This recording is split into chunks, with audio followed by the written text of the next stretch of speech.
Alhamdulillah masih bisa diberi kesempatan mengaji.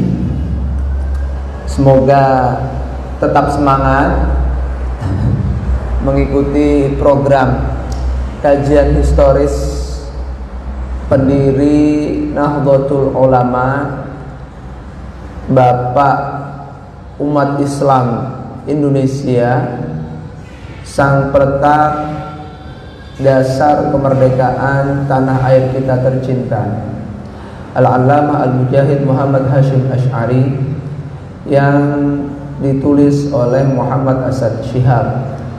Ini sudah mendekati akhir kitab. Kalau diberi kelancaran mungkin hari ini kita tamatkan kitab ini. Kalau tidak ya berarti besok. Ya. Untuk yang kedua, kitabnya masih OTW bae tak deleng. Jadi mungkin gara-gara PSBB di sebagian wilayah, saya cek kitabnya sudah nyampe Cilegon. Cuman kalau JNT saya nggak tahu itu mampir di mana, itu Cilegon yang mana nggak tahu saya. Terus hari ini Minggu lagi ya, mungkin libur. Jadi besok, insya Allah besok baru kita ganti kitab karangan tokoh kita juga, karangan beliau pendiri NU tentang apa? Cinta Rasulullah Sallallahu Alaihi Wasallam. Jadi jangan bosan ya. Langsung saja kita mulai pengajian ala kadarnya ini. Semoga bermanfaat bagi kader-kader NU, khususnya bisa meneladani beliau, ikhlas seperti beliau, benar-benar menghidupkan NU, bukan hidup numpang di NU, agar kita semua diaku sebagai santri Hadratul Syekh Muhammad Hashim Asy'ari. Kita mulai dengan membaca Al-Fatihah bersama nggih. Ala hadhihi niyyah wa li kulli niyatin shalihah wa ila hadrati habibina wa syafi'ina wa maulana Muhammad sallallahu alaihi wasallam wa ila hadrati arwahi a'lamil muslimin wa abtalihim fi Indonesia wa fi sa'iri buldanil muslimina 'amah wa khusus khasah ila hadrati Sayyidi Syekh Abayai Al-Allamah Muhammad Hashim Asy'ari wa Sayyidi Al-Habib Muhammad Asad Syihab wa muassis hadzal ma'had Abayai Tahir bin Abayai Sayyidi wa usulihim wa furu'ihim wa masyayikhihim wa talamidatihim anna Allaha yu'li darajatihim fil jannah wa yukaththir mathubatihim wa yudha'if hasanatihim wa yahfadhuna bijahim wa yanfa'una bihim wa yu'idu alaina min barakatihim wa asrarihim wa ulumihim wa nafahatihim fid dini wad dunya wal akhirah. Syai'un lillahi lahumul Fatihah. A'udzu billahi minasyaitonir rajim. Bismillahirrahmanirrahim. Alhamdulillahi rabbil alamin. Ar-Rahmanir Rahim. Maliki yaumiddin. Iyyaka na'budu wa iyyaka nasta'in. Ihdinas siratal mustaqim. Siratal ladzina an'amta 'alaihim ghairil maghdubi 'alaihim waladdallin. Amin ya rabbal alamin. Bismillahirrahmanirrahim. Kemarin kita sudah menjelajahi latar belakang keluarga Hadratul Syekh Hashim Asy'ari, dari bapak nasab beliau sampai ke Rasulullah Sallallahu Alaihi Wasallam. Ya, tepatnya beliau itu kalau nasab Jawanya dari ayah itu sampai ke Sunan Giri, kemudian sampai ke Sultan Abdul Malik Azamat Khan Nasr Abad, Pakistan atau India itu ya sekarang ya. Kemudian sampai ke Tarim Amil Faqih Al-Muqaddam Hadramaut sana. Kemudian sampai ke siapa? Al-Imam Ja'far bin Shadiq sampai ke Rasulullah Shallallahu Alaihi Wasallam. Adapun dari nasab ibu, beliau dari kerajaan terbesar sepanjang sejarah Indonesia, yaitu Kerajaan Majapahit, Raja Brawijaya. Okay. Jadi beliau itu darah biru semua. Tidak heran jiwa pemimpinnya luar biasa. Dikisahkan dan yang membekas dalam pengamatan Syekhul Azhar, ya, Al-Alimul Azhar, Syekh Hasunah, bahwa beliau itu merupakan seorang yang seorang pendengar yang baik. Lamun lagi ngobrol dengan rendah hati, menyimak sampai sempurna. Tapi lamun ane sing menyanggah, beliau juga tidak keberatan. Sangat demokratis orangnya, tidak suka memaksakan kehendak kepada orang lain. Tapi orang lain suka menyimak dan mendengarkan pemikiran beliau yang sangat cemerlang. Sehingga dengan karakter mulia beliau, banyak ulama yang ingin ngalap berkah ke beliau, ya. Wong Abah Yai Thohir niku sudah punya santri, ingin sekali ngaji ke Kiai Haji Hashim Asy'ari, tapi boten sempat telepon, dereng bangkit ditinggal santrinya. Nah, kemudian kata abah saya, nanti kalau ada koreksi nggak apa-apa. Sampai beliau baru punya mantu, Abah Yai Amin Gunung Sari, menikah dengan putri beliau, Bunyai Maryam. Baru sebelum Ramadan, santri diserahkan kepada Abah Amin, ya, aslinya Gunung Sari, ya. Abah Amin diserahkan ke beliau. Abah Yai Thohir dengan beberapa santri pilihannya mengembara ke Jawa Timur, jauh. Hanya untuk apa?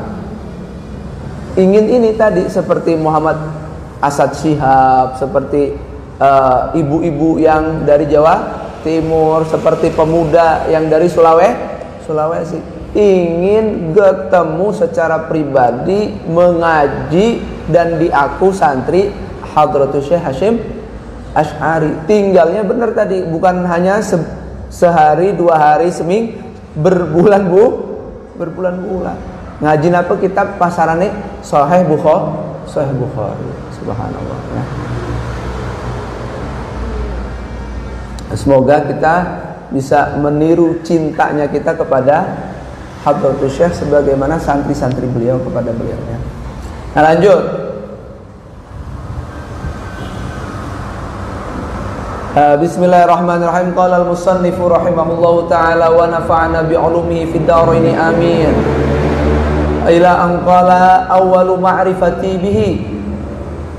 Pertama kali perkenalan saya Muhammad Asad Syihab dengan Hadratus Syekh Hashim Asy'ari. Awal mulanya primen kok bisa saya nih kenal dengan Hadratus Syekh Hashim Asy'ari sampai terpicut naksir. Naksirnya maksudnya naksir secara ideologis, secara pergerakan, secara mahabbah dan sebagainya. Bagaimana? Zurtuhu fi ma'kilihi bidhahiyah Tebu Ireng bil qurbi min Madinati Jombang bi Jawa Syarqiyah. Saya secara pribadi mengunjungi beliau di markas beliau, yaitu di desa Tebu Ireng, dekat dengan kota Jombang, provinsi Jawa Timur. Wa ma sabaqali an arraftuhu min qablu awil taqaitu bihi. Sebelumnya saya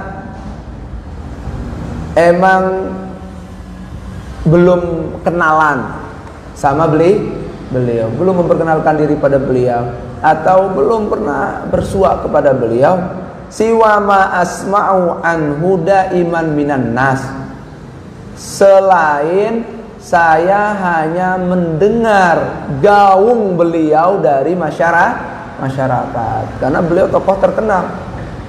Gaungnya ada di mana? Orang-orang berkisah kehebatan Mbah Hasyim Asy'ari, sehingga menarik hati Muhammad Asad Syihab untuk segera berkunjung ke Hadratus Syekh Hasyim Asy'ari. Hanya saja Muhammad Asad Syihab di sini tidak ngasih tahu tahun berapa beliau ke sana ya. Tapi yang jelas beliau beberapa kali pernah ke kediaman Hadratus Syekh Hasyim Asy'ari. Li awwali marratin iltaqaitu bihi 'inda ziyarati lahu fi maqarrihi biduni sabiqi mi'adin. Untuk pertama kalinya saya dapat bersua dengan Hadratus Syekh ketika saya berkunjung di kediaman beliau biduni sabiqi mi'adin, dengan tanpa dahulu ada janji. Ora janjian dimen. Langsung bae ning umahe, karena sudah ma'ruf, sudah terkenal rumah beliau terbuka untuk siapa saja. Enggak usah janjian ke sampun bangkit ketemu. Saking inklusifnya Hadratus Syekh Hasyim Asy'ari, terbuka. Wa ma an ra'ani qadiman hatta qama murahiban bi hasyan basyan. Beliau tidak melihat saya kecuali langsung menyambut saya. Deleng ane tamu, walaupun itu Asad Syihab yang belum pernah ketemu, belum pernah kenal, langsung Mbah Hasyim Asy'ari berdiri menyambut Asad Syihab dengan sambutan yang hangat, khas senyumnya Mbah Hasyim Asy'ari. Bi kalimatin, dan juga dengan kata-kata sambutan tadullu yang menunjukkan ala si'ati sodrihi, kelapangan dada beliau, wa sumuwi khuluqihi, dan keluhuran budi pakarti Mbah Hasyim Asy'ari. Fitil kallahzah araftuhu li awwali marrah.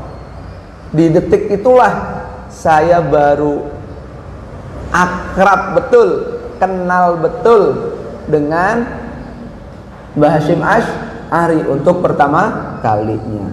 Wa fi hadithi ma'ahu kuntu ata'ammadu min iktharin niqashi wa mu'aradati aqwalihi. Obrolan saya dengan Mbah Hasyim Asy'ari, saya sengaja untuk memperbanyak diskusi dan menyanggah pendapat-pendapat Mbah Hasyim Asy'ari. Sengaja ini mau ngerjain Mbah Hasyim Asy'ari, karena orang muda, biasa orang muda sengaja dipanas-panasi kiai ini.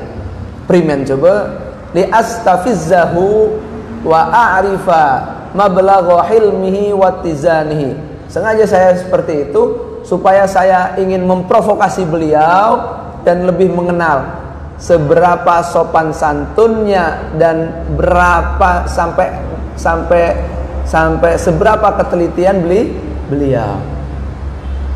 Wa bu'di nadharihi, dan seberapa jauh pandangan beliau, wa umqi audihi, dan kedalaman berpikir beliau. Wa kuntu idh udhirul jadda fi niqashi ma'ahu wa mu'aradati lahu. Saya tampakkan keseriusan saya ketika saya mengkritik beliau, menyanggah beliau. Coba primen reaksi Mbah Hasyim Asy'ari seperti apa ketika saya seorang pemuda mendebat beliau. Sengaja. Wa qad a'jabani ar-rajulu katsiran, dan ternyata tokoh kita ini mengejutkan saya dengan sangat sangat terkejut ya, mengagumkan saya berapa kali lagi ini.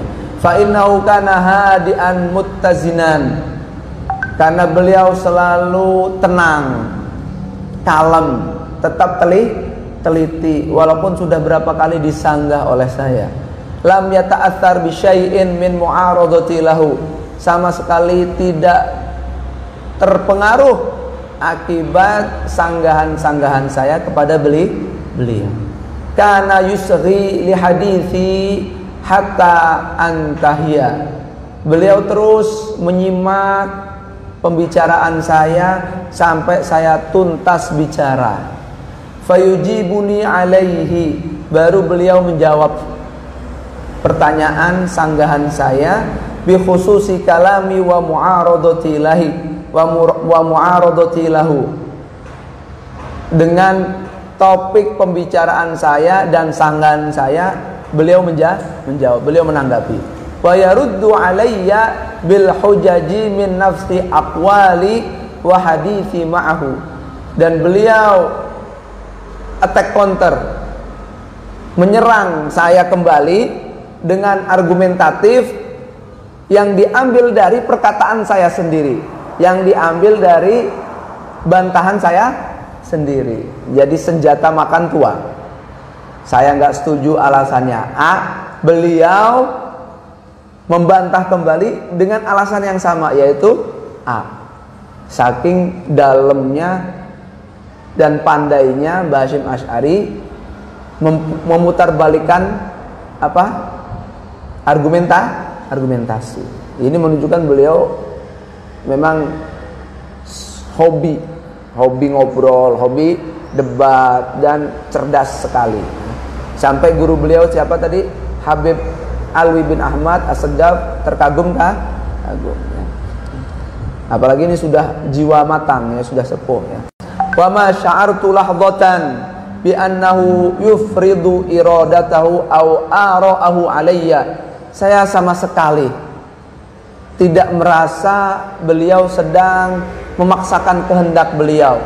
Beliau sedang memaksakan pendapat-pendapat beliau yang harus saya ikuti. Sama sekali tidak memaksa, tidak merasakan tekanan tersebut. Walakinnahu yuhawilu daiman iqna'i bil aqli.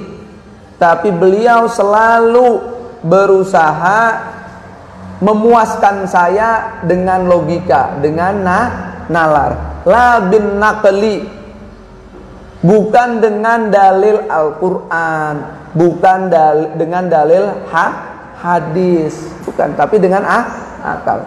Mimma yumkinuni an ataqabbalahu, dengan sesuatu yang memungkinkan saya untuk menerimanya. Innahu lam yarudda alayya fi ajubatihi bi syai'in yukhalifu mu'aradati. Beliau tidak membantah balik ke saya dalam jawaban-jawaban beliau dengan sesuatu yang menyeleweng dari bantahan saya. Tetap fokus.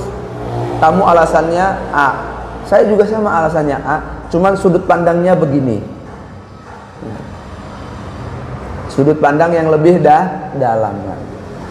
Walakinnahu yuqaddimu nafsal hujjati min mu'aradati lahu. Akan tetapi beliau mengajukan alasan yang sama dari sanggahan saya kepada beliau. Wastata'a iqna'i biturukil hakimah, dan beliau mampu memuaskan saya dengan cara-cara debat yang bijaksana. Itu kelebihannya siapa? Seorang Mbah Hasyim Asy'ari, melayani provokasi seorang pemuda Asad Syihab, padahal lagi dikerjani. Dikerjani balik karo Mbah Hasyim Asy'ari. Katsiran ma iltaqaitu birijalin. Saya sudah ketemu dengan banyak sekali tokoh, kata Asad Syihab. Wa kuntu ata'ammadu aidan mu'aradatahum, dan saya selalu sengaja untuk membantah mereka itu. Fa'ajiduhum fil hali yang fa'iluna wa yatahammasuna. Seketika itu saya menemukan mereka emosi, langsung emosi dan melankolis, langsung semangat ingin membantah balik. Si bocah yang ngelawan langsung emosi. Hatta annal ba'dha minhum yafqudu wa'yahu atau wa'yuhu lindifa'ihi wara'a awatifihi. Sampai sebagian tokoh itu sampai ada yang kehilangan sadarnya, kehilangan akal sehatnya. Karena apa? Langsung emosi, terpengaruh oleh terpengaruh oleh perasaannya. Padahal itu lagi dikerjain sama Asad Syihab, pura-pura setuju, menyanggah, langsung ngelunjak sih, langsung emosi. Hatta la yastati'a as-saytarata ala nafsi, sampai sebagian tidak mampu untuk menguasai dirinya sendiri. Itu tokoh-tokoh kebanyakan yang sering disanggah oleh Muhammad Asad Syihab. Berarti sanggahannya, kritiknya Hasan Syihab ini pedes banget, sampai sebagiannya marah-marah. Hadhihi sifat ghairu mawjudatin indal allamati Muhammad Hashim Asy'ari. Sifat-sifat buruk seperti ini, emosional, langsung marah, ya, tidak ditemukan dalam sosok Al-Allamah Muhammad Hashim Asy'ari. Fahuwa yataqabbalu ar-radda wal munaqashata wal mu'aradata bisadrin rahbin. Beliau senantiasa menerima kritik, bantahan, sanggahan dengan dada yang lapang, santai beliau. Bal yara anna min hadhil munaqashati yumkinul wusul ila nuqtati ittifaqin wa tafahumin. Bahkan beliau memandang justru dari sela-sela perdebatan seperti ini memungkinkan untuk mencapai ke titik kesepakatan dan satu titik yang saling bisa memahamkan antara beliau dengan lawan bicaranya. Oh, sudut pandang kamu begitu.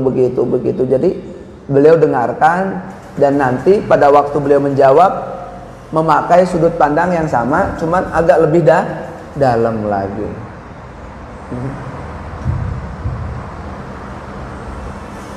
Innahu yujibu ala kulli hadithin wa ala kulli faqratin minal kalam ala qadri wa miqdari fahmi sa'ili wal mutahaddithi. Sesungguhnya beliau selalu menjawab atas setiap topik, atas setiap paragraf dari perbincangan itu sesuai dengan kadar dan kemampuan pemahaman sang lawan bicara. Lamun kelas SD ya beliau kata-katanya dalam menjawab yang bisa difahami anak SD. Lamun SMP, SMA, tokoh nasional dan sebagainya, beliau bisa menyesuaikan dengan kelas lawan bicaranya. Ya. Wal mu'aridi wal munaqishi wa idrakihi lil umur, ya, sama semua itu, ya. Fa huwa la yujibu mathalan bi asya'in fawqa mustawa aqlil mutahaddithi wa idrakihi. Beliau tidak pernah menjawab semisal dengan sesuatu yang di atas kemampuan akal dan daya nalar sang pembicara. Ya. Wong pesantren dijawab dengan kata-kata ilmiah yang begitu jelimet. Paham boten? Paham boten? Boten paham mondok biasanya mah. bahasane lugas, bahasa Arab.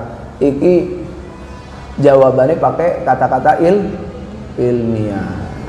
Beliau tidak pernah seperti itu. Kalau orang ilmiah dijawab dengan jawaban ilmiah, kalau wong desa dijawab dengan khas desa sebagainya. Ya. Fa ghairul muslim, nah, contoh ini bukan hanya Asad Syihab, tapi beliau juga Asad Syihab juga melihat bagaimana Mbah Hasyim Asy'ari menanggapi pertanyaan atau keluhan non-muslim, ya, yang juga sering apa? Sowan, ketemu, mengunjungi Mbah Hasyim Asy'ari. Contoh, fa ghairul muslim al-mu'arid wal munaqish la yu'minu bima jaa'a 'anil islami wa aqwalil muslimina min hujajin. Contoh, non-muslim yang menentang, yang mendebat Mbah Hasyim Asy'ari tentu saja tidak meyakini ajaran Islam, tidak meyakini pendapat ulama-ulama Islam bagaimanapun argumentatifnya. Wong non-muslim jadi dalili Al-Qur'an. Pogo Al-Qur'an niku dheweke boten iman. Walidzalika fal 'allamah la yuhaddithuhu aw yastadillu bi syai'in la yu'minu sa'ilu wal mu'aridu bihi. Oleh karena itu, maha guru kita tidak membicarakan atau tidak berdalil dengan menggunakan argumen yang tidak dipercaya oleh si penanya atau lawan bicaranya. Enggak. Berarti Mbah Hasyim Asy'ari lamun lagi debat, lagi ingin mencerahkan seorang non-muslim, beliau tidak dengan pakai ayat Quran, tapi dengan sesuatu yang dipercaya oleh si non-muslim. Walakinnahu ya'tihi bi aqwalin wa barahina wa hujajin min tilkal lati yu'minu sa'ilu biha. Akan tetapi Mbah Hasyim Asy'ari selalu mendatangkan non-muslim dengan pendapat-pendapat, bukti-bukti dan argumen-argumen dari dasar-dasar yang dipercayai oleh si penanya, oleh si non-muslim tadi. Fayukhatibu al-masihi bi aqwalil masihina anfusihim. Beliau mengomentari, berbicara, berdebat dengan seorang Kristiani dengan pendapat-pendapat orang Kristiani sendiri, dengan pendapat-pendapat pastornya, dengan mengiblat kitab Injilnya. Kristen percaya Injil bukan? Percaya. Mbah Hasyim Asy'ari ketika untuk meyakinkan dia, ya pakai Injil juga, nggak pakai Al-Qur'an. Wa yukhatibul mulhida bi hujajil mulhidin. Beliau menimpali seorang ateis dengan argumen-argumen ateis sendiri. Ateis itu percayanya karo apa? Karo akal. Ya, beliau pakai akal, nggak pakai Al-Qur'an. Ini menyesuaikan dengan lawan bicara supaya nyambung, supaya saling memahami dan bisa memuaskan, bisa mencerahkan.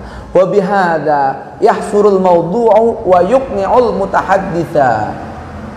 Dengan ini beliau membatasi topik dan dapat memuaskan lawan bicaranya. Walaula si'atut ittila'ihi wa hilmihi wa rihabatu sadrihi lamastata'a ayyakuma bihadzal amalil azim wa tahammuli hadzal ib'its tsaqil. Seandainya beliau tidak luas daya kajiannya, tidak luas bacaannya, tidak luas telaah beliau, tidak sopan, ya, dada beliau tidak lapang, tidak mungkin beliau mampu melakukan perbuatan besar seperti ini dan mengemban beban yang sangat berat. Tidak mampu. tidak mampu. Tapi beliau itu bacaannya luas, wawasannya luas sekali, dadanya luas juga, lapang santai orangnya, dan juga sopan. Dengan 3 hal ini beliau sering diterima oleh lawan bicara, apapun latar belakang lawan bicaranya. Dengan pendekatan seperti ini akhirnya gimana? Menyebabkan apa? Waqad aslama ala yadayhil jammul ghafiru minal masihiyyin wal budhiyyin wal ladiniyin wa hasuna islamuhum. Ya, berkat beliau banyak sekali yang masuk Islam, dari kalangan Kristen, Buddha, bahkan sampai yang ateis, yang anti agama, berdebat dengan beliau langsung masuk Islam. Luar biasa ini. Wahasuna Islamum, dan Islamnya mereka menjadi baik. Orang Islaman, orang Islam KTP, tapi baik, dibimbing betul sama Mbah Hasyim Asy'ari. Wasaru khairu da'amatin lil muslimin. Akhirnya mereka dapat menjadi tombak terbaik, bantuan terbaik, penolong penopang terbaik bagi umat Islam. Wa innal ladzina tanaqu al-islama lam yakunu mutamayyizina bi kathratil adadi fahasib. Mereka yang memeluk Islam tidak hanya istimewa dengan banyaknya bilangan orang yang masuk Islam di bawah Mbah Hasyim Asy'ari, tidak hanya itu, walakinnahum kanu min khiyaratir rijalil mutsaqqifina. Akan tetapi mereka yang memeluk Islam di bawah Mbah Hasyim Asy'ari merupakan tokoh pilihan, merupakan intelektual yang penting. Walahum makanatun ilmiah kabira fil mujtama'. Mereka ini memiliki kedudukan ilmiah yang besar di mata masyarakatnya. Jadi yang diislamkan Mbah Hasyim Asy'ari itu tokoh-tokohnya, bukan yang kecek. Pasturnya masuk Islam, biksunya masuk Islam, luar biasa. Dan itu banyak sekali tokoh-tokohnya, coba, luar biasa. Wa fima kuntu fi majlisil alama Muhammad Hasyim Asy'ari, ketika saya masih di majelisnya Mahaguru Muhammad Hasyim Asy'ari, idh qadima rajulun gharib, tiba-tiba datanglah seorang lelaki yang asing. Ahsabuhu fil khamisah wa thalathina min umri, saya taksir dia itu berumur 35. Ashqarul launi wasya'ri, kulit dan rambutnya berwarna pirang, berarti bule. Ya dulu min simaihi ala annahu rajulun urubiyun, dari cirinya ini kelihatan dia ini orang Eropa. Kok datang ke Mbah Hasyim Asy'ari? Wajibtu kaifa anna urubiyan wa huwa mustamirun yati ila inda hadzal haj. Saya terheran-heran, bagaimana kok bisa ada orang Eropa yang merupakan penjajah negara ini kok mendatangi Mbah Hasyim Asy'ari? Ngapain ini? Jangan-jangan mau kong kali kong gitu ya. Wa badatu alwaswasa wasyukuka tusawiruni fil haj Muhammad Hasyim Asy'ari wa mauqifihi. Saya mulai curiga, was-was terhadap siapa? Mbah Hasyim Asy'ari dan sikap beliau. Wah, jangan-jangan Mbah Hasyim Asy'ari anteknya orang Eropa nih. Anteknya Belanda. Wah, biwujudi hadzal urubi indau, sebab keberadaan si bule ini di sampingnya Mbah Hasyim Asy'ari. Wa araftu ba'da dzalika anna hadzal rajulu an hadzal rajula Holandiyul jinsiyah Almaniyul asli. Tapi setelah demikian itu saya mulai kenal, ya kenalan, akhirnya kenalan. Dari situ akhirnya saya tahu si bule ini ternyata warga negaranya Belanda, cuman aslinya adalah Almania, Jerman. Bayangkan, masa penjajahan didatengin wong Jerman. Sekian baik ning kene anur. Pernah ketemu wong Jerman sih. Wong Belanda sekali ya. Allah. Wa muhandisun ma'mariyun ma'ruf. Dia seorang insinyur bangunan ya. Yang terkenal. Ya'malu lada syirkah Ma'mariyah Hollandia Syahirah Nedam. Dia kerja di PT Nedam, bidang pembangunan. Wasmuhu Karel von Smith. Nama beliau Karel von Smith. Wasanahat li fursatun abirah intahaztuha litahadduthi ma'ahu an asbabi islami. Alhamdulillah saya diberi kesempatan emas untuk mewawancarai si Karel von Smith tentang sebab-sebab beliau masuk Islam. Walima dakhtarul Islam, dan kenapa dia kok milih Islam? Kenapa nggak Buddha aja gitu ya. Fa ajabani bima khalasatuhu annahu indama yuzawilu amalahu limuraqabatil a'malil mi'mariyah. Akhirnya si Karel von Smith ini menjawab ringkasnya ketika beliau lagi terus menerus ngawasi si petukang-petukang bangunan loh.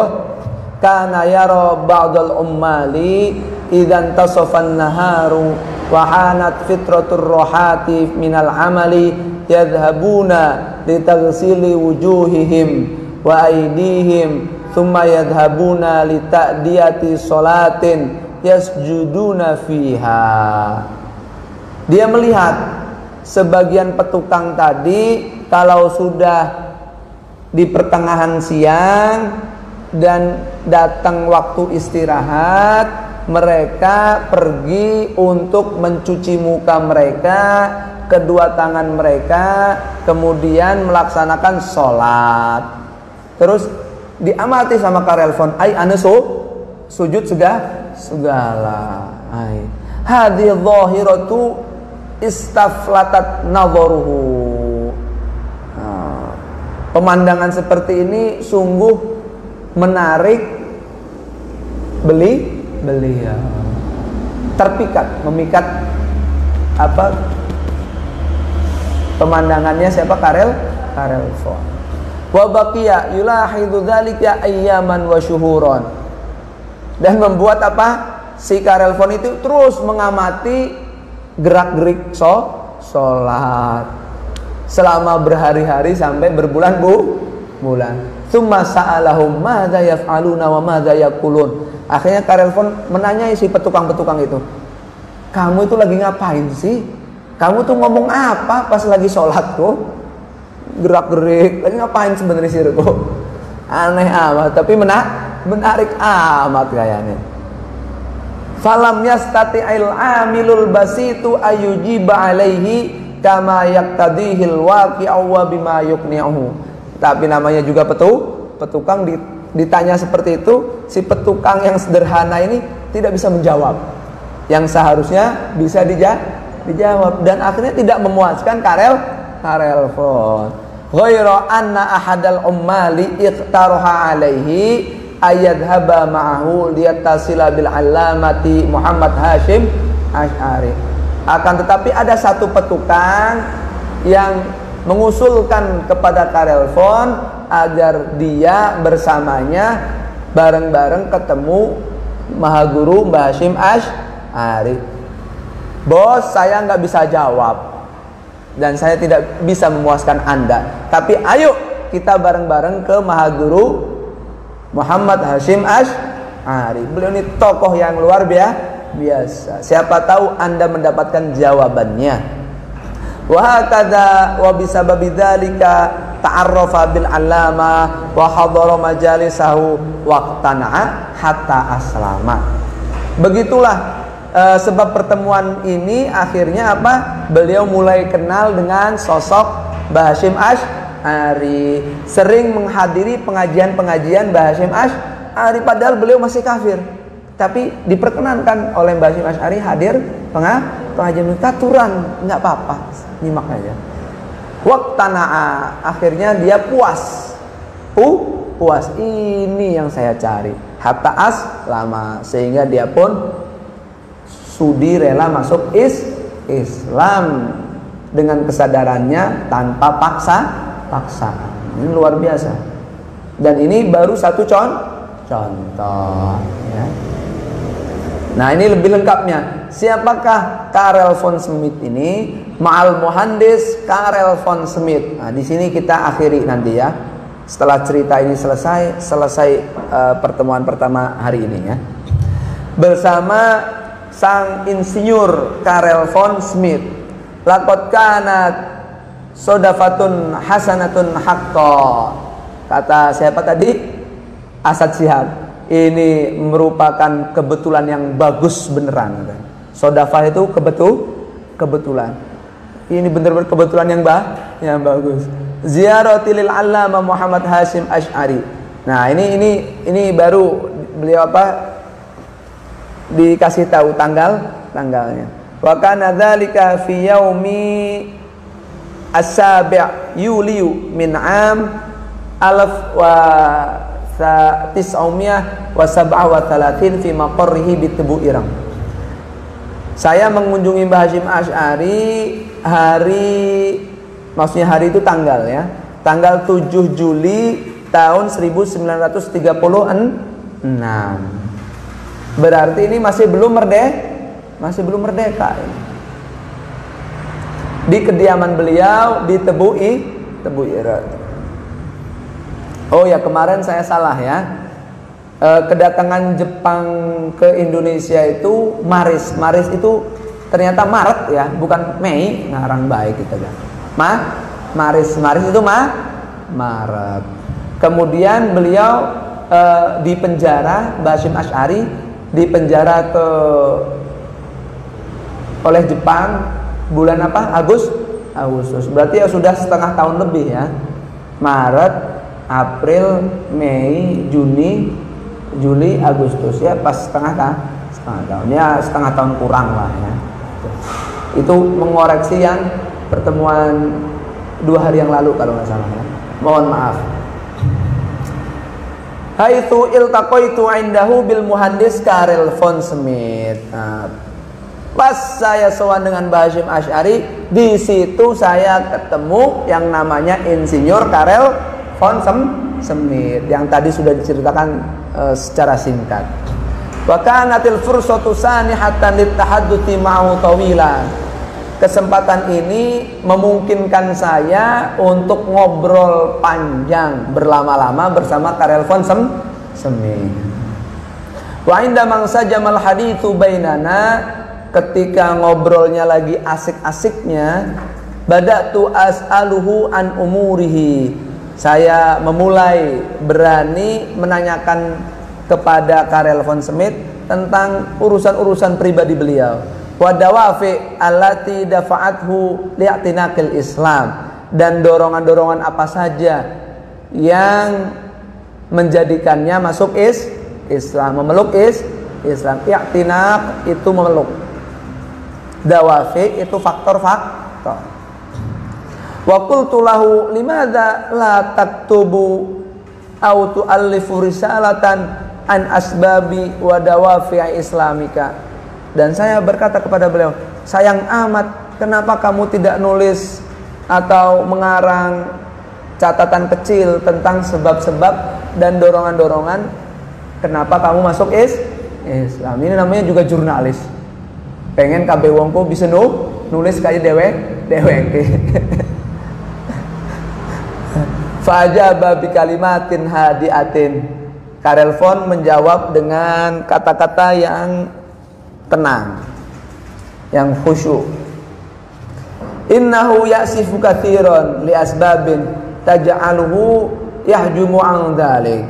Dia juga sangat menyayangkan sekali, ya, nggak bisa nulis karena sebab-sebab yang menjadikannya terhalangi untuk menulis.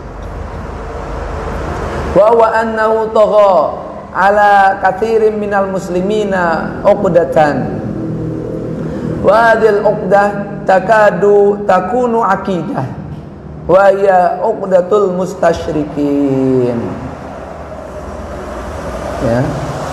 Beliau itu melihat kebanyakan muslim dari sebuah ikatan. Ikatan ini hampir menjadi ideologinya. Yaitu apa ikatan ini? Ikatan para orientalis. Orientalis itu apa? Orang barat yang memahami ilmu-ilmu ketimuran. Mustasyrik itu kata dasarnya dari syirkun, ya. Syirkun itu timur. Orang barat mendalami ilmu-ilmu ketimuran. Padahal maksudnya mendalami Islam dan budaya-budaya Islamnya, budaya Arab dan Islam lah semua. Agar lebih mengenal objek jajahannya, ya. Fa kullu syai'in ya'ti minal gharbiyyin awil urubiyyin wa uruba ya'tabirunahu dasisatan. Orang Islam itu memandang semua yang datang dari barat, dari Eropa, dianggapnya apa? Penyusup, dasisah. Wali ghayah sayyi'ah, dan sesuatu yang buruk sekali. Wa aghrad haddamah, dan mengandung tujuan-tujuan yang menghancurkan umat Islam. Itu pandangan pengamatan siapa? Karel von Schmidt kepada mayoritas umat Islam. Kok kayaknya begitu. Wa innahu yakhsha in kataba syai'an falai yasluma min hadhihi tuham. Dari pengamatan Karel von pada stereotip anggapan yang disalahfahami oleh umat Islam saat ini, Karel von takut kalau dia menuliskan sebab-sebab dia Islam, dia tidak selamat dari tuduhan-tuduhan ini, ya. In kanat kitabatuhu hasanatan matalan kila anna wara'a hadhil kitabah hadafan muayyanan wa ghayatan khassah. Umpama kalau tulisan-tulisan Karel von ini baik, bagus, enak dibaca, pasti ada yang nuduh jangan-jangan di balik tulisan ini ada motif tertentu, ada tujuan khusus, intel jangan-jangan ini, ya. Ini soalnya umat Islam kita ini mengalami shock, kaget. Ternyata tokoh semacam Abdul Ghaffar, namanya Abdul Ghaffar, dianggap kiai gede, pernah ngaji neng Mekah, wis manjing Islam. Orang Eropa namanya Abdul Ghaffar, ngaji neng Mekah, bisa bahasa Arab, hafal Fathul Mu'in, hafal Quran sebagainya, luar biasa. Bahkan menikahi beberapa wanita Sunda, berdakwah juga ke mana? Ke Aceh. Pas nyampe ning Batavia, ternyata dia adalah penyusup. Siapa dia? Senok Hurgonya. Itu terjadi tahun 1910-an sampai 1916. Itu kelasnya Senok Hurgonya. Dia diangkat oleh Hindia Belanda sebagai penasehat urusan keagamaan. Dikirani beneran wong Islam. Ternyata pengkhianat. Bayangin. Walaupun banyak beberapa saksi mata yang mengatakan memang dia itu sudah Islam, ya.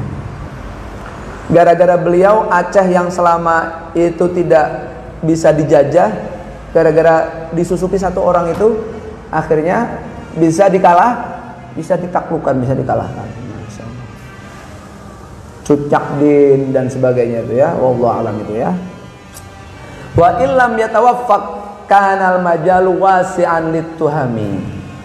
Itu kalau tulisannya Karel von bagus, nanti dituduh jangan-jangan ada apa kayak Senok Hurgonya, ya.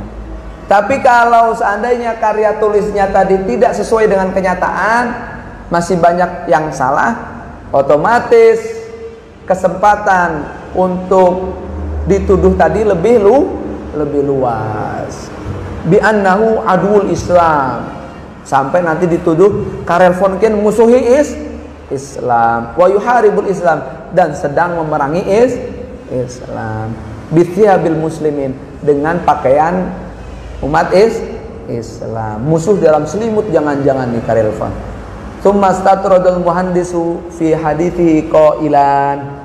Dalam perbincangan selanjutnya, sang insinyur ini terus memaparkan begini. La yaqilu anna mi'atil malayina minal gharbiyin jami'ihim mustasyrikuna wa kulluhum lahum ghayatun sayi'atun diddal Islam.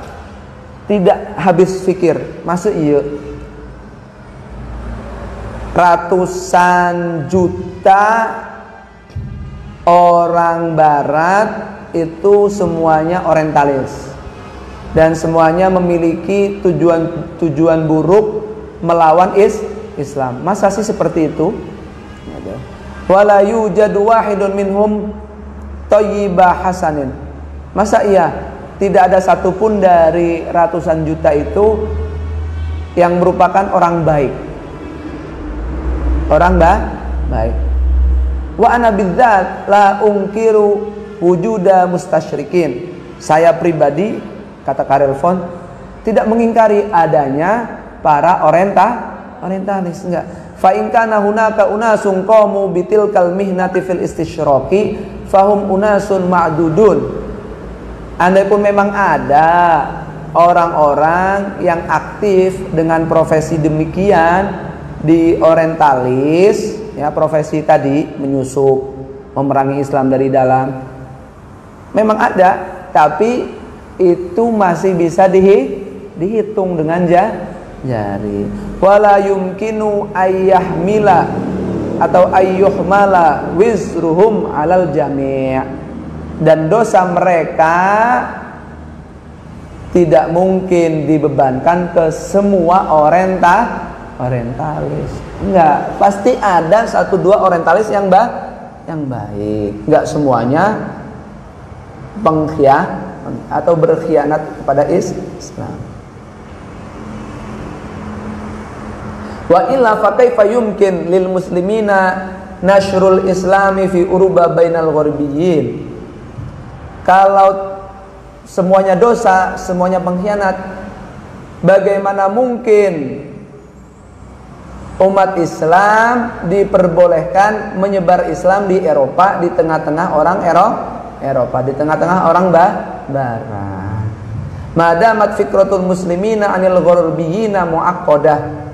Selama pola pikir umat Islam tentang orang-orang barat itu muaqqadah, rumit, jelimet. Bagaimana bisa kita menyebarkan Islam di mana? Di Eropa kalau kita masih salah paham tentang orang-orang barat. Inna fi uruba mi'atin bal alaf minal gharbiyina muslimin. Sesungguhnya di Eropa saja sekarang sudah banyak ratusan bahkan ribuan yang masuk Islam Muslim. Walaisa bainahum wa baina muslimi Asia wa Afrika adna silatin. Tidak ada di antara mereka dengan para umat Islam Asia Afrika memiliki hubungan yang paling pendek. Fahum jawasisu dzalika li'anna katsiran minal muslimin ya'tabiruna kulla muslimin urubin mustasyrik. Fahum jawasisu 'alal muslimin. Kenapa kok tidak ada saling koordinasi tali persahabatan, padahal sama-sama Islam, cuman dibelah, kita di Asia, mereka di Eropa. Kenapa kok tidak ada hubungan yang romantis?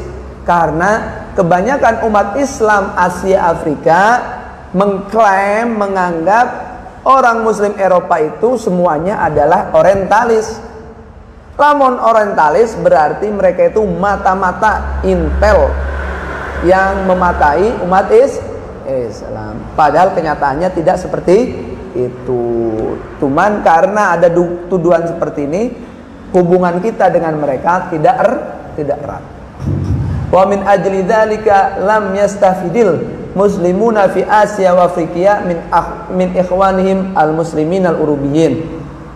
Karena ada jarak yang sangat dalam seperti ini, umat Islam di Asia dan Afrika tidak bisa mengambil pelajaran kepada sesama kawannya yang Islam di Eropa.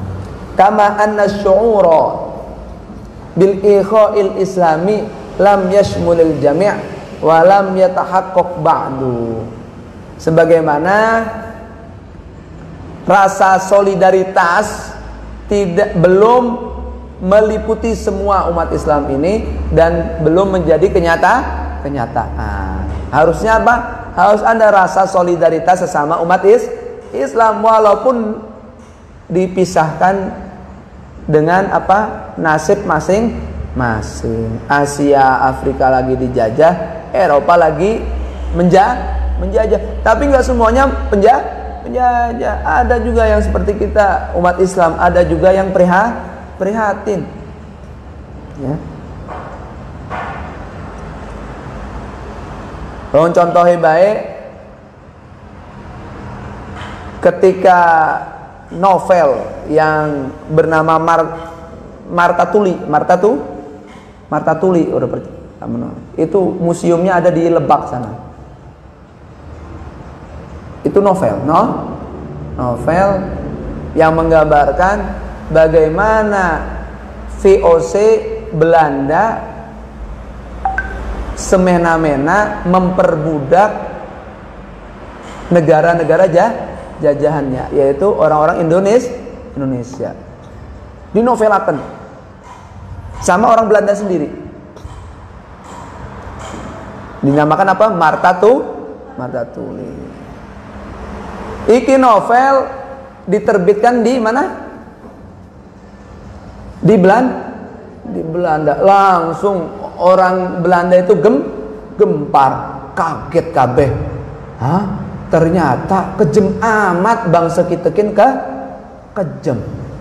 Ternyata bangsa saya yang katanya pahlawan karena menyumbang banyak sumber daya ke kerajaan Belanda, ternyata mereka semuanya adalah kejam.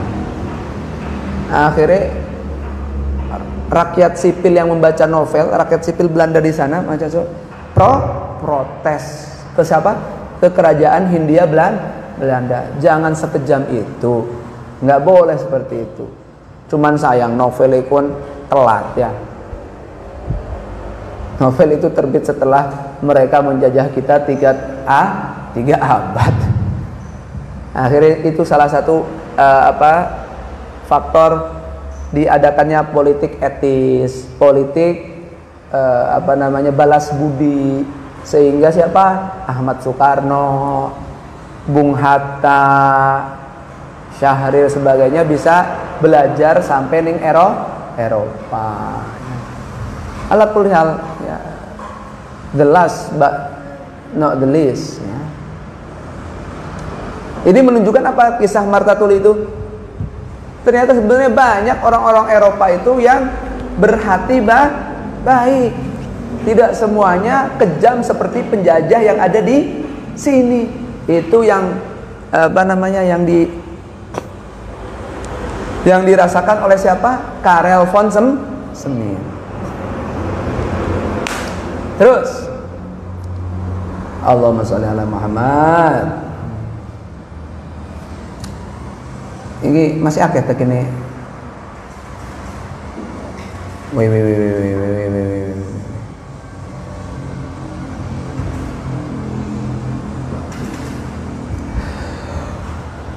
Masih banyak ternyata saudara.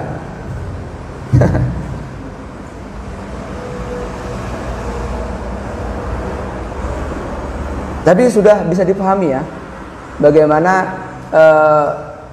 sangat disesalkan.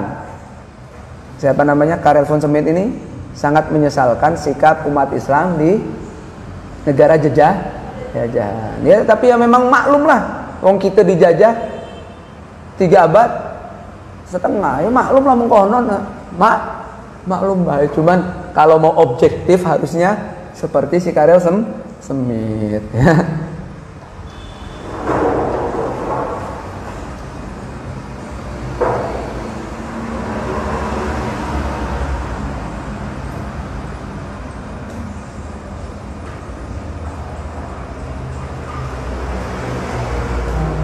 Terus la yuqal tadi ya, bukan layak, la yuqal. Mana ini? A'udzubillahi minasyaitonir rajim. Allahumma inni a'udzubika minal kasali wal fashali wal jubni wal bukhli wa na'udzubika min ghalabatid daini wa qahrir rijal wa na'udzubika minal hammi wal hazan. Lanjut ya. Ya, semua ini terjadi kesenjangan ini terjadi bisababi amthali hadhil uqdah al musta'siyah, disebabkan oleh kerumitan-kerumitan yang sulit terpecahkan ini ya. Anggapan-anggapan yang salah. Tapi nggak mau dibenerin juga, soalnya sudah menganggap kebenaran. Akidah sampai akidah. Baturan karung Eropa berarti anteknya Eropa dan sebagainya. Itu sudah nonton belum itu Bumi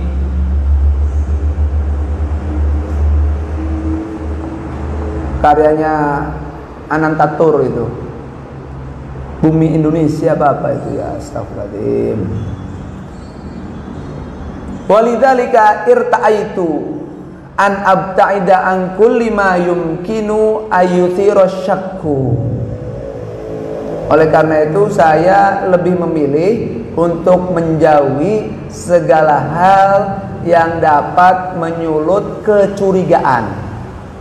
Ayuthira dapat menyulut, asyakka kecurigaan, keraguan-raguan. Wa aktafi bi syai'in wahidin aqumu bihi, dan saya mencukupkan dengan hanya satu yang saya tegakkan. Apa itu satunya? Nanti.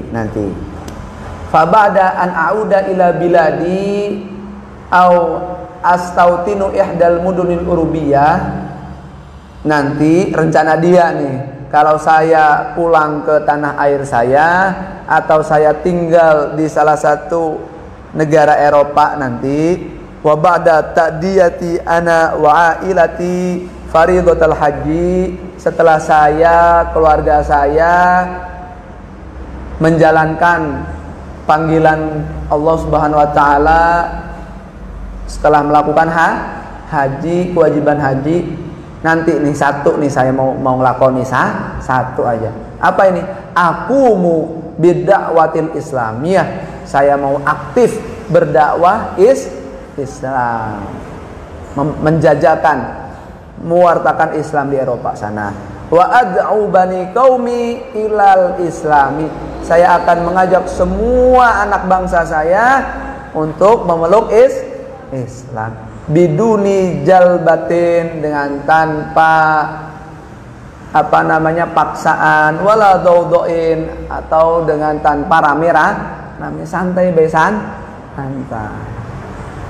Khidmatan lid-dinil islami, saya lakukan ini untuk mengabdi pada agama Islam.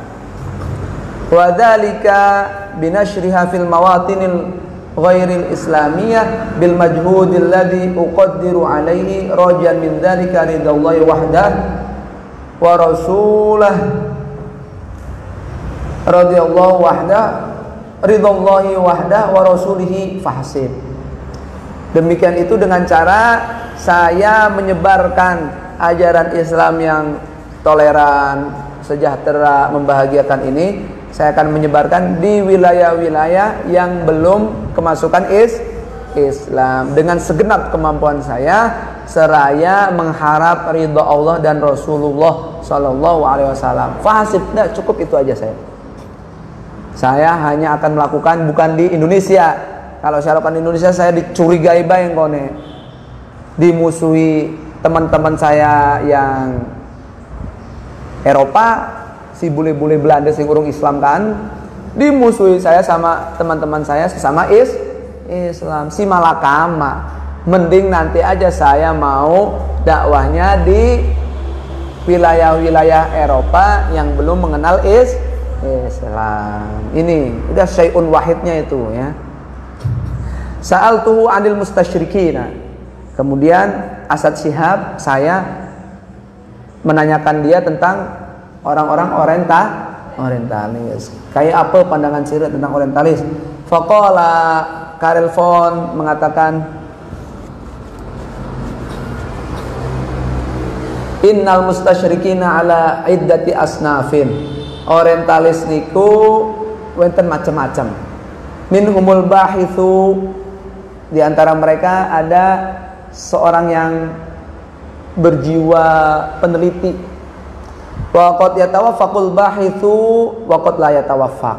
Namanya peneliti kadang sesuai kenyataan, benar, cocok, kadang tidak cocok. Wa minhum may yaqumu bi abhathihi li aghradin khassatin. Sebagian orientalis ada yang kerja dengan penelitian-penelitian ilmiahnya tapi dilandasi tujuan-tujuan khusus. Wahadafin muayyan, dan motif tertentu. Liya'rifa mathalan al-khilafatil furu'iyyata bainal muslimina. Contoh, supaya dari penelitian ini dia tahu adanya perbedaan-perbedaan kecil bersifat cabang di antara umat Islam. Si Islam A anu kunut, Islam B laku kunut. Islam A puasa gawe deleng hilal, Islam B cukup dengan hitung-hitungan hisab. Ini kan khilafah far'iyah, perbedaan-perbedaan bersifat cabang yang sekunder. Diteliti karo orientalis supaya apa? Ada tujuan-tujuan khusus ya. Fayaltamisu mawatina du'fihim. Dari penelitian ini dia bisa menyentuh titik-titik kelemahan umat Islam. Terus diadu ngone, diadu ya. Divide et impera ya, politik adu domba. Hunaka amrun ham. Di sana maksudnya topik orientalis ini ada sesuatu yang penting. Uridu an ulfita nadharaka wa nadharul muslimin wal mas'ulina minhum ilaihi biwajhin khas. Saya ingin memfokuskan pandangan Anda Asad Syihab, pandangan umat Islam dan pandangan pejabat-pejabat yang bertanggung jawab tentang ngurus umat Islam secara khusus. Apa itu pandangan pentingnya, urusan pentingnya? Wadzalika annal kutuballati ya'tamidu 'alaihal mustasyrikuna qalilatun jiddan, yaitu referensi yang menjadi pegangan kaum orientalis itu sangat sedikit sekali. Referensi kitab-kitab yang dibaca sebagai bahan utama penelitian mereka sangat sedikit sekali. masih akian santri lah ya. Fa in i'tamadu 'alal kutubil arabiyyah la yumkinuhum isti'abuha kulluha. Ketika mereka menggunakan referensi buku-buku berbahasa Arab, mereka tidak mungkin menguak semua kitab, menelaah semua kitab bahasa Arab, nggak mungkin. Cuman apa? Semit dipotong seenaknya dewe. Waqad taqau fi aidihim kutubun tafiatun la qimatalaha fayatamiduna 'alayha. Bahkan seringnya mereka menggunakan apa? Buku-buku yang lemah, yang tidak ada harganya, tapi justru mereka menjadikannya pegangan, menjadikannya referensi utama. Padahal itu buku-buku yang tidak kredibel, referensi yang buruk, yang nyeleneh dijadikan referensi utama. Waqad yaktubu mustasyrikun hasabal muhimmah allati yaqumu biha wa min ajliha. Kadang seorang orientalis itu menulis penelitiannya sesuai profesi, sesuai misi yang dia emban, dan karenanya dia menjadi orientalis. Primen carane untuk membuktikan Al-Quran itu ada distorsi. Primen carane di Al-Quran itu ada apa? Distorsi, pemalsuan. Primen carane umat Islam kian ragu dengan keaslian Al-Quran yang sekarang kita pegang sebenarnya sudah jauh dengan Al-Quran yang dibaca oleh Rasulullah SAW. Seperti itu, ada misinya. Akhirnya ditulis ngarang gaya-gayanya memang gaya ilmiah. Itu penting, harus kita sadari. Kata siapa? Karel von Smith. Wa ala miqdaril mafahimil lati yabni 'alaiha wal kutubil lati ya'tamidu ala muraja'atiha. Dan dia tulis sesuai kadar pemahaman mereka yang dibangun atas referensi-referensi buku yang dijadikan pedoman mereka. Walidha fa innal kathirina minal bahithina la yatawaffaquna fi abhathihim. Karena latar belakang demikian, banyak sekali peneliti orientalis yang tidak sesuai dalam kajian-kajian mereka. Amma arbabul ghayati fahum ya'maluna dimna itarin ma'rufin binaan ala mukhattatin madrusin. Sedangkan mereka para pemuka ya bergerak sesuai aturan yang telah digariskan. Ya. Wa ula la sya'na lana bihim. Mereka tidak ada urusannya dengan kami. Fa amruhum wadihun wa mafduhun wa mafrughun minhu. Ini perkara mereka sudah jelas. Mereka yang ingin mengacaukan, menyesatkan pemahaman umat Islam dengan topeng kajian ilmiah, tulisan ilmiah, observasi ilmiah, historis yang benar-benar sebenarnya.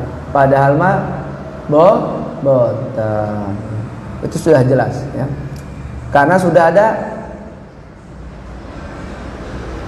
rancangannya. Wa haula humul ladina yakumuna bi muhimmatin li khidmatid duwalil lati laha musta'marat. Mereka ini biasanya adalah orang-orang yang bekerja dengan misi untuk melayani negara-negara yang memiliki wilayah jajahan. Mereka-mereka seperti ini ya, yang mengatasnamakan ilmiah tapi untuk mengadu domba antar umat Islam. untuk mengacaukan pemahaman umat Islam sendiri tentang arti ajaran Islam. Mereka ini apa? Orientalis bayaran. Dibayar oleh siapa? Oleh negara-negara Eropa yang menjajah. Contohnya siapa? Mitla Holanda, seperti Belanda, England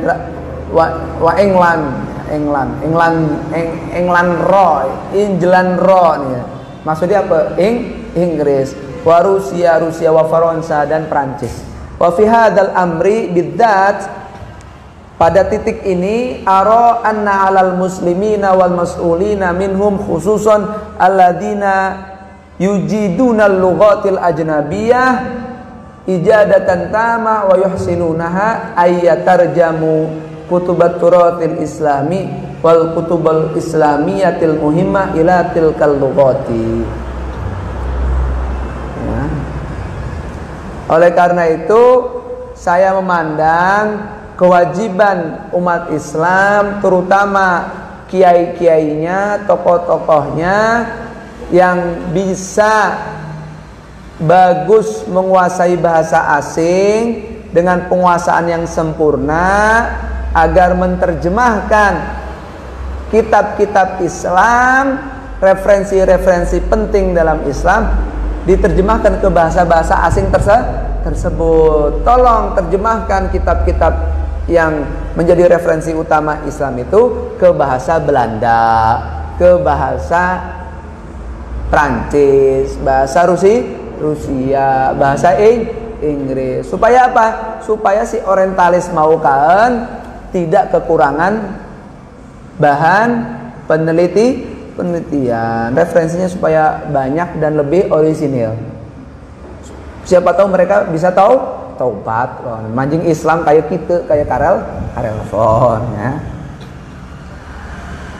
Hatta yusahilu li talibi awil bahithi awil mustasyrikil ladzi la yujidul arabiyyata al-husula atau al-husula ala tilkal kutubi bil lughatil lati yafhamuha, agar orang-orang Islam yang menerjemahkan ini memudahkan para pelajar, peneliti, orientalis yang tidak bisa bahasa Arab, memudahkan untuk mencapai, memahami referensi-referensi kitab Islam dengan bahasa yang mereka fahami.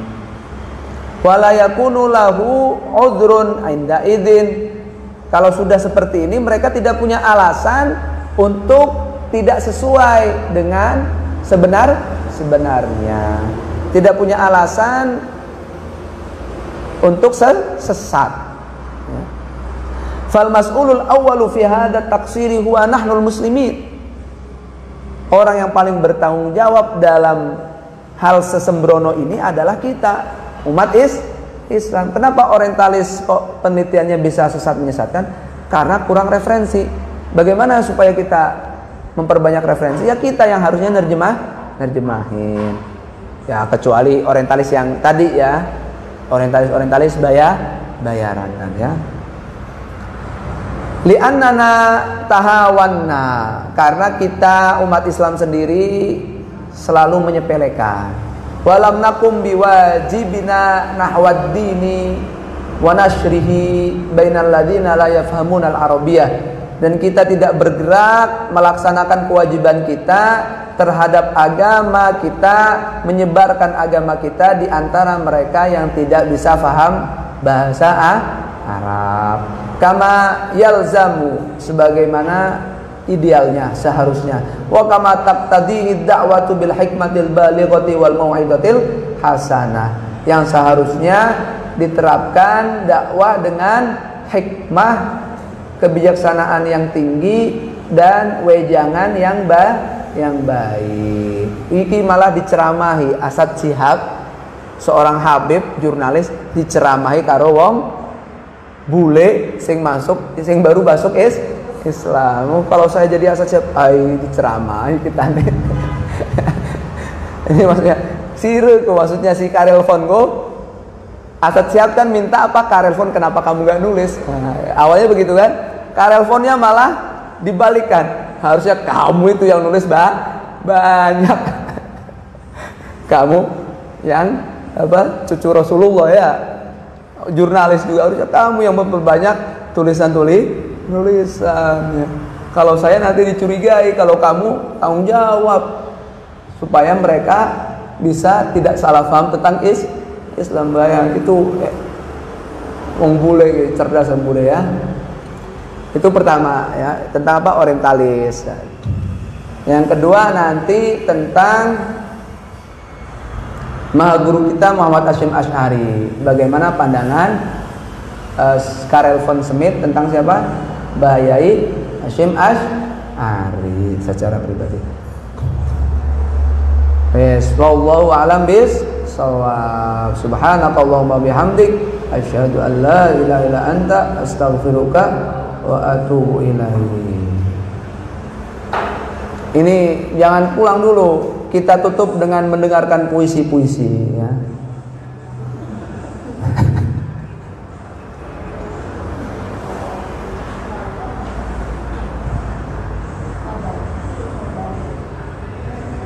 Ini kali puisi-puisi gini ya.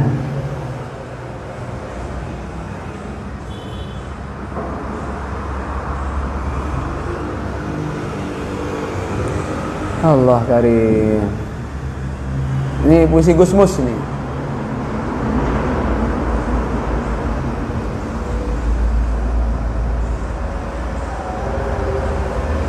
Nasihat Ramadan buat Mustafa Bisri.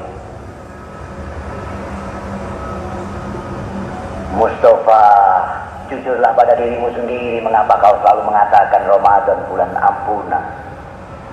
Apakah hanya menirukan Nabi atau dosa-dosamu dan harapanmu yang berlebihanlah yang menggerakkan lidahmu begitu? Mustafa, Ramadan adalah bulan antara dirimu dan Tuhan. Darimu hanya untuknya, dan ia sendiri tak ada yang tahu apa yang akan dianugerahkannya kepada. Semua yang khusus untuknya, khusus untukmu. Mustafa, Ramadan adalah bulannya yang ia serahkan pada, dan bulan serahkanlah semata-mata pada. Bersucilah untuknya, bersalatlah untuknya, berpuasalah untuknya, berjuanglah melawan dirimu sendiri untuknya. Sucikan kelaminmu, berpuasalah. Sucikan tanganmu, berpuasalah. Sucikan mulutmu, berpuasalah. Sucikan hidungmu, berpuasalah. Sucikan wajahmu, berpuasalah. Sucikan matamu, berpuasalah. Sucikan telingamu, berpuasalah. Sucikan rambutmu, berpuasalah. Sucikan kepalamu, berpuasalah. Sucikan kakimu, berpuasalah. Sucikan tubuhmu, berpuasalah. Sucikan hatimu, sucikan pikiranmu, berpuasalah. Sucikan dirimu. Mustafa, bukan perut yang lapar, bukan tenggorokan yang kering yang mengingatkan ketaifan dan melembutkan rasa. Perut yang kosong dan tenggorokan yang kering ternyata hanya penunggu atau perebut kesempatan yang tak sabar atau terpaksa. Barangkali lebih sabar sedikit dari mata, tangan, kaki dan kelamin. Lebih tahan sedikit berpuasa, tapi hanya kau yang tahu hasrat dikekang untuk apa dan untuk siapa. Puasakan kelaminmu untuk memuasi ridha. Puasakan tanganmu untuk menerima kurnia. Puasakan mulutmu untuk merasai firman. Puasakan hidungmu untuk menghirup wangi. Puasakan wajahmu untuk menghadap keelokan. Puasakan matamu untuk menatap cahaya. Puasakan telingamu untuk menangkap merdu. Puasakan rambutmu untuk menyerap belai. Puasakan kepalamu untuk menekan sujud. Puasakan kakimu untuk menapat sirat. Puasakan tubuhmu untuk meresapi rahmat. Puasakan hatimu untuk menikmati hakikat. Puasakan pikiranmu untuk meyakini kebenaran. Puasakan dirimu untuk menghayati hidup. Tidak, puasakan hasratmu hanya untuk hadiratnya. Mustafa, Ramadan bulan suci katamu. Kau menirukan ucapan Nabi, atau kau telah merasakan sendiri kesuciannya melalui kesucianmu? Tapi bukankah kau masih selalu menunda-nunda, menyingkirkan kedengkian, takabur dan mustafsihkan hati? Inilah bulan baik, saat baik untuk merobohkan berhala dirimu. Ini akan kau lewatkan lagi kesempatan ini, seperti Ramadan yang lalu. Rembang, Syaban 14-13 Hijriah. Terus ya, istirahat ya. Lanjut mana?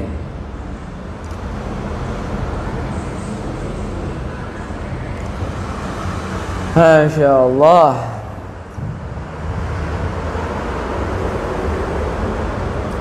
Lanjut apa wis ya?